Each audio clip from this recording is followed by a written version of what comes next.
Para garantizar el desarrollo de competencias en nuestros estudiantes, es necesario conocer y poner en práctica acciones pedagógicas para retroalimentar de manera efectiva el aprendizaje.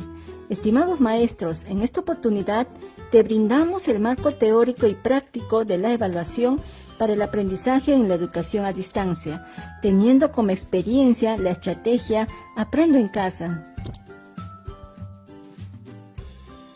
La resolución viceministerial número 94/2020 del Ministerio de Educación aprueba la norma que regula la evaluación de las competencias de los estudiantes de la educación básica, definiendo a la evaluación como un proceso permanente y sistemático a través del cual se recopila y analiza información para conocer y valorar los procesos de aprendizaje y los niveles de avance en el desarrollo de las competencias. Sobre esta base, se toman decisiones de manera oportuna y pertinente para la mejora continua de los procesos de aprendizaje y de enseñanza. Siempre nos hemos preguntado cuál es el enfoque de la evaluación. Para ello debemos entender que la evaluación se realiza teniendo como centro al estudiante y por tanto contribuye a su bienestar, reforzando su autoestima, ayudándola a consolidar una imagen positiva de sí mismo, generando confianza en sus posibilidades y motivándole a seguir aprendiendo. Por eso, el enfoque utilizado para la evaluación de competencias es siempre formativo. Finalidad de la evaluación. Tiene finalidad formativa. Se retroalimenta al estudiante para que reflexione sobre su proceso de aprendizaje, reconozca sus fortalezas, dificultades y necesidades. En consecuencia, gestione su aprendizaje de manera autónoma.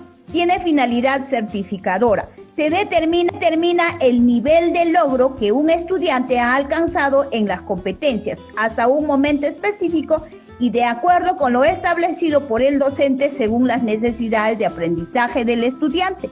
Ambos fines son relevantes y forman parte integral de la planificación de las diversas experiencias de aprendizaje orientadas al desarrollo de las competencias. Por lo tanto, la evaluación siempre debe estar integrado a las experiencias y los propósitos de aprendizaje. Implementación de la evaluación para el aprendizaje. El proceso de evaluación para el aprendizaje tiene como finalidad la mejora continua de los procesos de aprendizaje y el desarrollo de las competencias a través de la retroalimentación y a la par la mejora continua de los procesos de enseñanza a través de la reflexión. Esto involucra analizar información sobre el nivel de desarrollo de las competencias que ponen en juego los estudiantes al enfrentarse a experiencias de aprendizaje.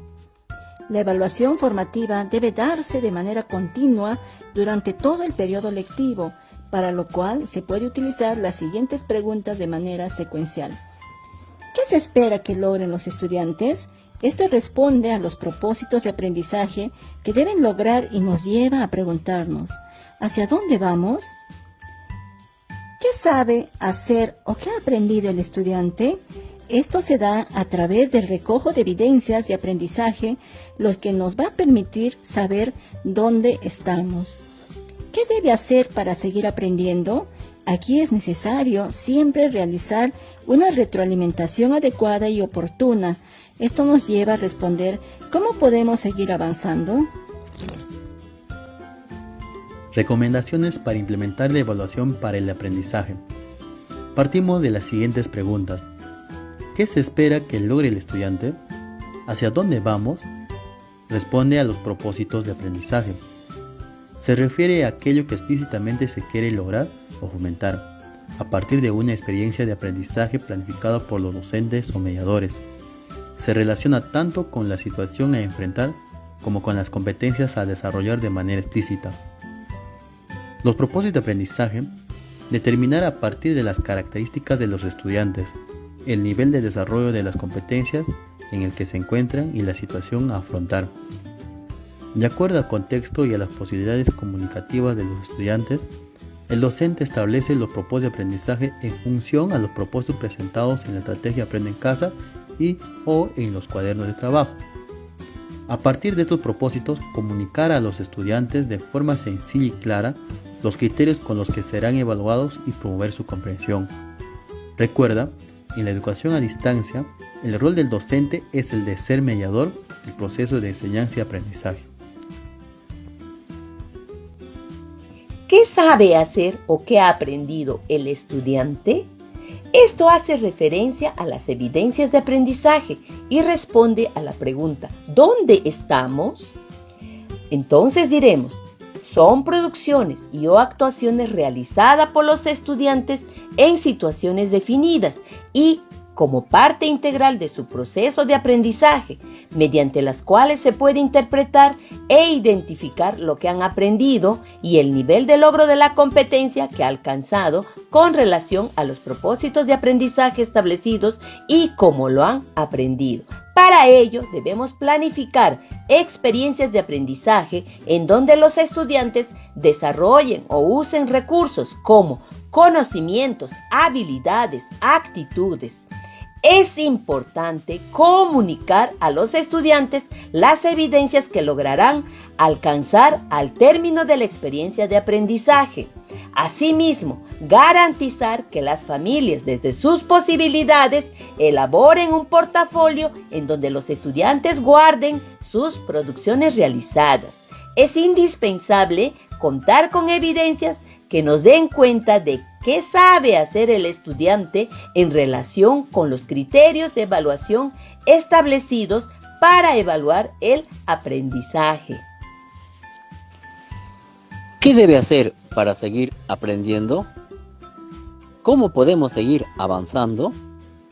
Muy sencillo, debemos hacer una retroalimentación adecuada y oportuna. Consiste en devolver al estudiante información que describa sus logros y progresos en relación a los criterios de evaluación. Tener claridad sobre lo que se espera logre el estudiante y aquello que sabe hacer o ha aprendido. Establecer en forma escalonada y gradual los próximos pasos y dialogues con él sobre sus avances, dificultades y aquello que podría hacer para mejorar sus producciones y actuaciones. Es indispensable que la retroalimentación se dé en el momento oportuno, que considere las características de los estudiantes y que sea clara para cada uno de ellos. La retroalimentación no se restringe a momentos específicos, más bien constituye un proceso continuo y necesario para el docente y habitual para el estudiante. No se puede agotar en el reconocimiento y la valoración, menos aún debe centrarse en señalar errores y descalificar. Por lo tanto, debe generar sentimientos positivos al respecto y promover la motivación intrínseca. En este proceso, además, el docente debe extraer conclusiones para mejorar sus propios procesos de enseñanza, orientados a una mejor colaboración con el estudiante en el proceso de selección, combinación y uso de los recursos adecuados en un contexto definido. Se evalúa la efectividad de las estrategias de enseñanza y las ajusta para atender mejor y de forma diferenciada a las necesidades de aprendizaje según las características de sus estudiantes.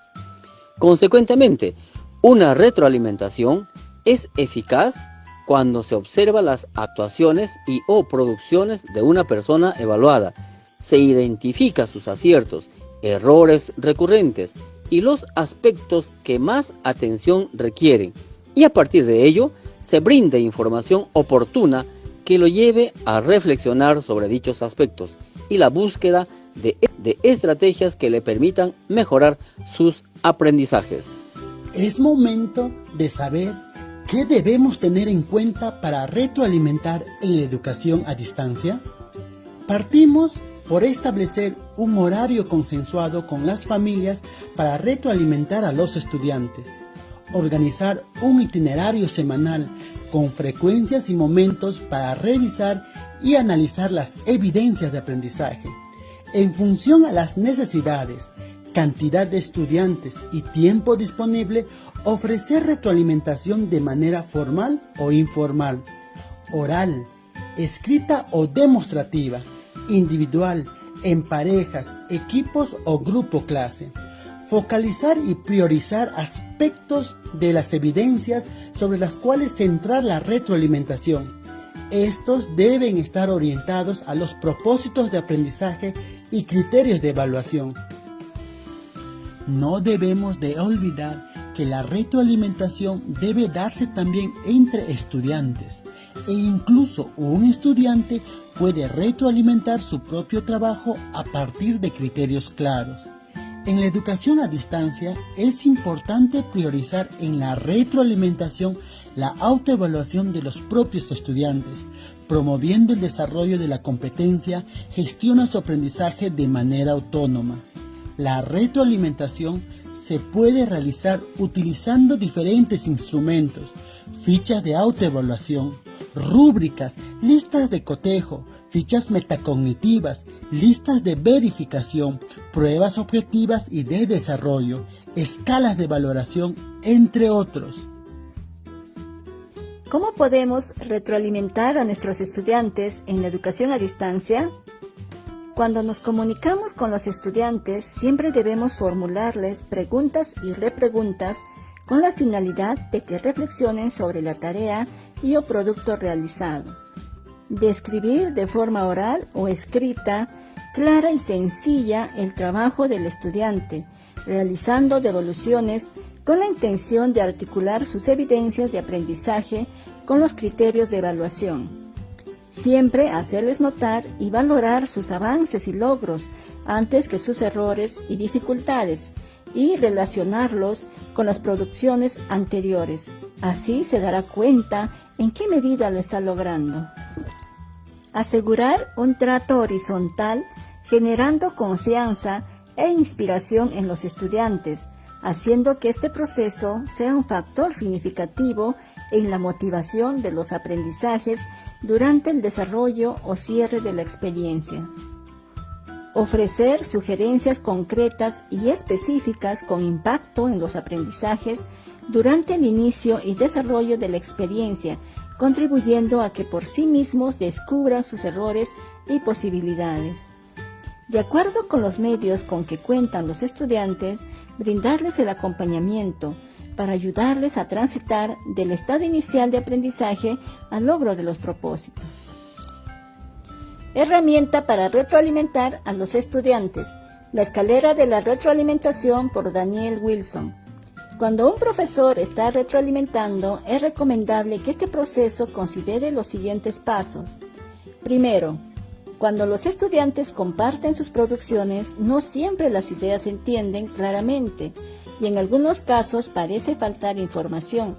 Es entonces que el docente les formula preguntas acerca de los aspectos que son poco definidos sobre información que no está presente. Todo esto es importante antes de poder ofrecer la retroalimentación.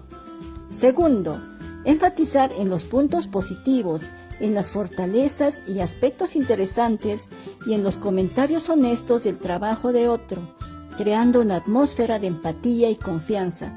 Emplear recursos de comunicación afectiva, verbales y no verbales, como forma de mostrar respeto hacia los estudiantes y sus ideas. Tercero, expresar las inquietudes como preocupaciones, dificultades o desacuerdos con la idea en cuestión que se tengan del trabajo que se está valorando, no en forma de acusación o crítica agresiva, sino como preguntas auténticas con cordialidad y calidez y considerando siempre la perspectiva de los estudiantes. Cuarto, ofrecer sugerencias para apoyar a los estudiantes al resolver los problemas y dificultades que se han identificado y con ello contribuir a la mejora de sus trabajos. Establecer líneas de acción para que el estudiante pueda utilizarlas como retroalimentación positiva. Prácticas para optimizar la retroalimentación. Retroalimentar es acortar la distancia que existe entre la situación actual en la que se encuentra el estudiante y la situación ideal a la que debe llegar. 6 prácticas que puedo evitar. Entregar solo correcciones, notas o premios. Focalizarse en el estudiante. Eres muy bueno, tienes talento. abordar varias metas simultáneamente, solucionar el problema o corregir el error por el estudiante, entregar la retroalimentación cuando ya no es posible utilizarla, usar solo una forma de retroalimentación, 6 prácticas que puedo priorizar, describir lo que han logrado los estudiantes y cómo pueden mejorar, focalizarse en el trabajo del estudiante, tu trabajo, tu respuesta, enfocarse en la meta principal, permitir que el estudiante sea quien corrija y solucione su error, entregar la retroalimentación oportunamente y usar varias formas de retroalimentación, escrita, oral, individual o grupal. Acciones para una buena retroalimentación. Organizar una agenda para gestionar el tiempo que demanda la retroalimentación. Elaborar protocolos para la dinámica de la retroalimentación. Formular preguntas y repreguntas sobre los trabajos y tareas realizadas y sobre el proceso de aprendizaje. Ofrecer pistas, dar recomendaciones, sugerencias y hacer observaciones constructivas para una retroalimentación por descubrimiento o reflexión. Elegir y usar frases motivadoras que generen un acercamiento positivo con el estudiante. Plantear mensajes finales con comentarios o conclusiones al término de la retroalimentación. Evaluar las retroalimentaciones con la finalidad de mejorar en las próximas intervenciones. Garantizar el uso de los cuadernos de trabajo como fuente inagotable para recoger evidencias de aprendizaje. La educación a distancia nos exige que como docentes demostremos nuestro ingenio, inventiva y resiliencia para afrontar con éxito los distintos retos que nos plantea, siendo uno de ellos garantizar la evaluación formativa, teniendo como pilares el desarrollo de competencias de los estudiantes y la mejora continua de nuestra práctica pedagógica. Magíster Rosendo Leoncio Serna Román, Director Regional de Educación Huánuco. Buena gestión, mejor educación.